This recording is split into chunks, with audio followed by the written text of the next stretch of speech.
About to show you the very first steps to getting into business today. Hi, my name is w.dauria. I earned my financial freedom at age 32 through real estate investing, and I show you how to become a real estate investor from step one. So, the very first thing you're going to do is you're going to get the business set up internally. We have an internal setup and an external setup, but we're going to start off with this, okay? And that's why I have a screenshot here. Credit score of at least 660 for hard money lenders. If you want to buy property, rentals, or you want to buy flips, which I do both, I have a portfolio of rentals and flips, you need to have a credit score of, I'd like to see my students have at least 720. I really like to see, cannot talk today. I really like to see them at 740 or above, ideally, to get the best rates. So that's going to be our credit score requirements, okay? Not ours, but like for the industry in order to be in there, okay? Available capital invest. I'm telling all my students $40,000. You might not need 40,000. I bought $400,000 homes with $10,000 before, right? 400,000 ARVs, right? But I like to say, hey, look, I want you to have the capital and not need it, then need the capital and not have it. So basically, here's an example. And it's also going to include 6 months of reserve as well. Here's an example. $150,000 property, okay? You're going to put down 30,000. Ideally, you're going to put down less because you'll have a better deal. And the better deal you bring a hard money lender, the less money you have to come out of pocket. So let's say you put down 30,000, maybe even 15,000, all right? Then you're gonna have to pay the holding costs. That's the monthly payments, the interest payments, the cutting the grass, the utilities, all the other stuff, the gas bill, that stuff that you have to do, right? In order for it to sell, right? Say you take 6 months from start to finish, you got to pay 6 months for the holding costs. That's where that stuff adds up, okay? Example, I've got a couple properties I paid just under 400,000 for. My holding costs are $4,000 per month per property. Okay, it adds up quick. And then you're also going to have, your rehab costs. You could put your rehab on like a 0% interest credit card. Like if you have a nice intro card, you could use that. You could use that, or hard money lenders also usually and typically finance 100% of the rehab funds. Okay, so they can just roll it in with the loan. You can get a little bit bigger loan, and say the rehab is $25,000. You borrow 25,000 with no additional money down. They give that to you for the rehab funds, and then you get going. Or what you could do is some hard money lenders do this, and this is why it's important to have a credit card. They'll say, okay, put the $7,000 windows in, and then once it's in, I'll pay you back. And then some people are like, but I don't want to spend all my money. So that's when you use your credit card. You put the windows in, you swipe it, and then before that payment's even due, guess what? You've already got the job done. You've had the hard money guy go out there and check on it. Yes, it is. He wires you the money. You pay back the credit card. You get to keep the points. You pay no interest.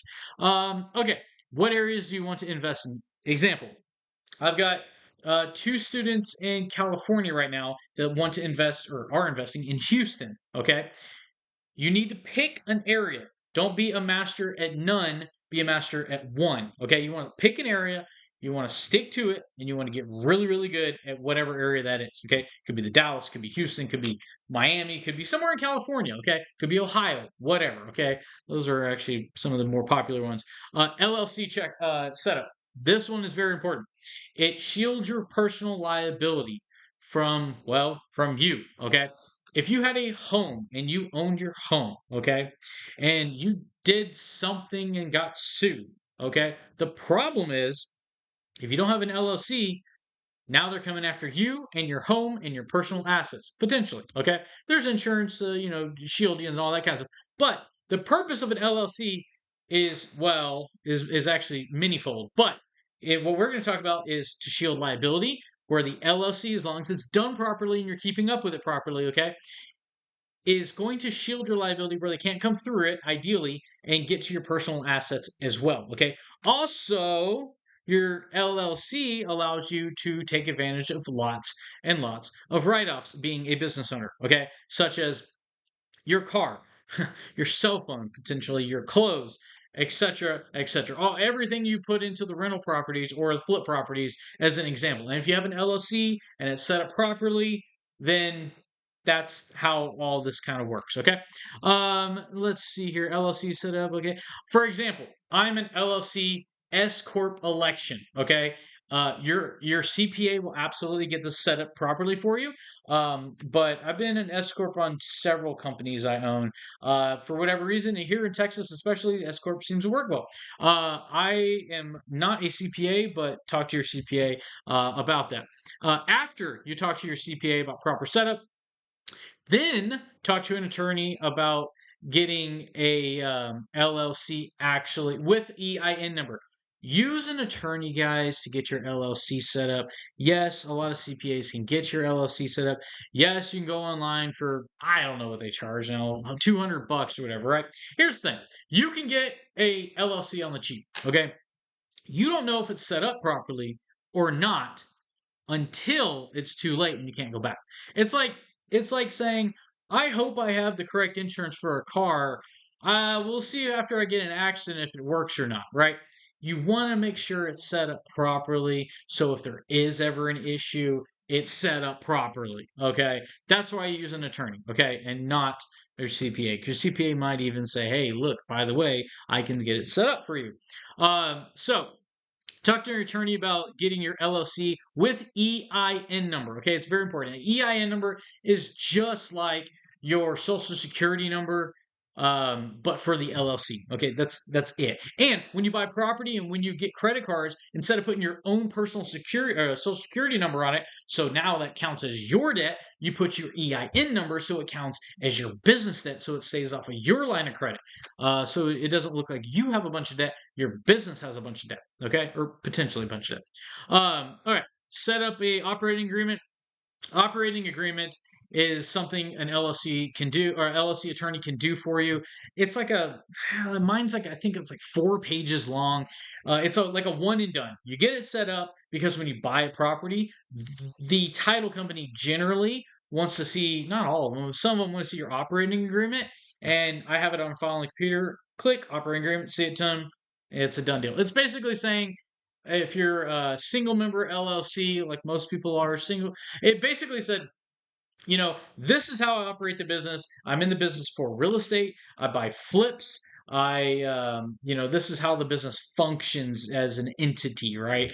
Like I said, it's pretty simple, but if you get multiple partners in business together with you, you absolutely, like for your sake, want an operating agreement. Okay. All right, and then this will be, yeah, we'll go probably down to here. Okay, I don't want this video being too long. All right, so you're going to then set up your LLC bank account. That means you're going to go to, like, well, pick anything, any bank, maybe Bank of America, Chase, any other box banks or credit unions, it doesn't matter, okay?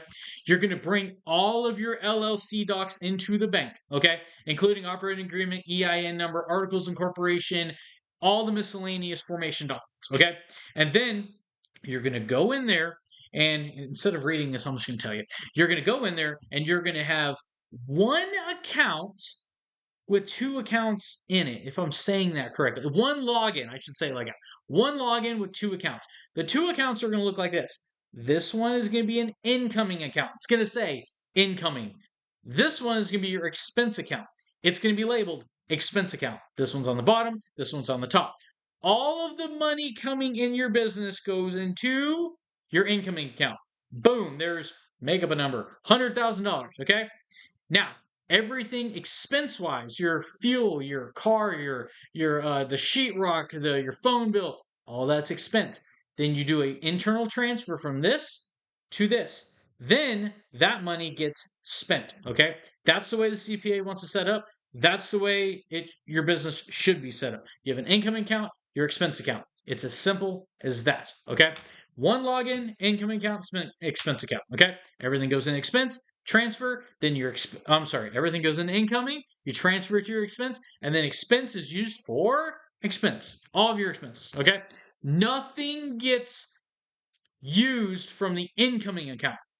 The income account just gets stuffed, okay?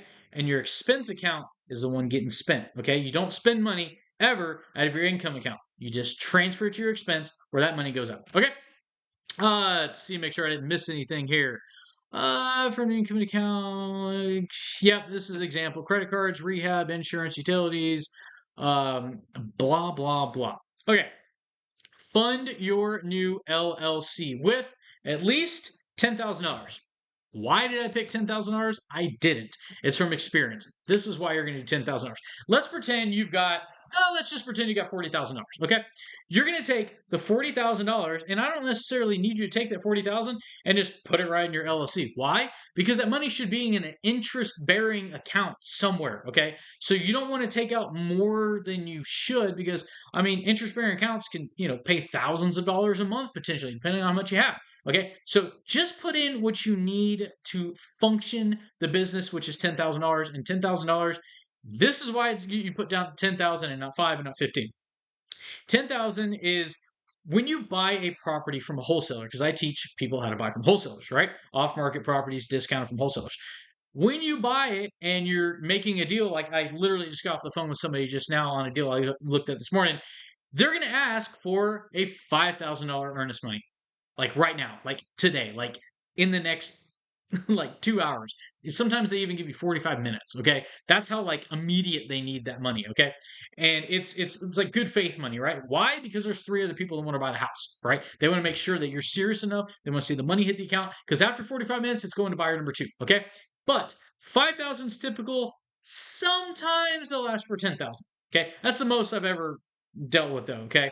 It would be a $10,000 earnest. And that's why I say, put at least $10,000 in there, okay? Enough to initially put some earnest money out there and buy something, okay? Now, if you wanted to start the business and then, start moving some bills to your business account because you're using it for business, like, your cell phone, okay, I'm using my car 100% now. Like, okay, we'll put a little bit more then because you're going to have to absorb some expenses, right? But that's why we typically do that. And I wasn't reading this at all. I did write all this, so hopefully I covered it all. Your incoming accounts you can show up. I personally do. Okay, yeah. So for your incoming account, because you have an income and an expense account, that 10,000 is going to go into your expense account. Okay. Now you can put it in income and do a quick transfer, right? Now your income account should have something. Throw in like $100. Like it really doesn't matter what the account has, but sometimes like one of those big box banks. It's like a rap video. Big box banks want to have like something in there, so just put $100. Let's see. Oh, and then as soon as you're done with that, order LLC checks for your expense account only. Do not order checks for an incoming account. Okay. That's all we're going to cover today. That is like a real quick, school steps to success that I started on my school page. I'll do a link below. I have a mentorship program. It shows you how to do all this and more. Get you started, and you can ask me personally questions as you go. I'm checking it multiple times per day to help you become a better investor. And thanks for watching. See you guys around.